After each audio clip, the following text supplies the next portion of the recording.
আমার নিজের অভিজ্ঞতা থেকে বলছি, কখনোই শ্বশুর বাড়িতে এসে শাশুড়িকে বলবেন না ভালো জিনিসটা আমি খাই না।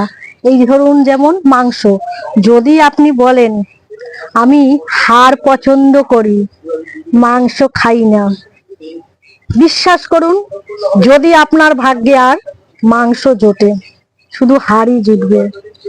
বলে যে আমি কি ভুল করেছিলাম, সে আপনাকে আর কি বলবো।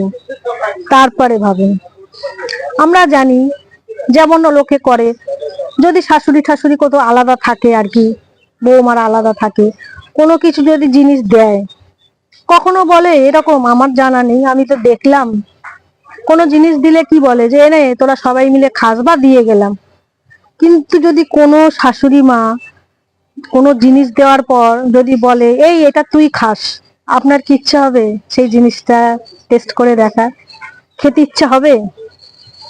তাহলে জানাবেন যে আপনার এরকম বলার পর যে এনে এটা তুই খাবি, একবার না হাজার বার, তখন মনে হবে যেটা ওটা খাওয়ার বা টেস্ট করে দেখা। দেখবেন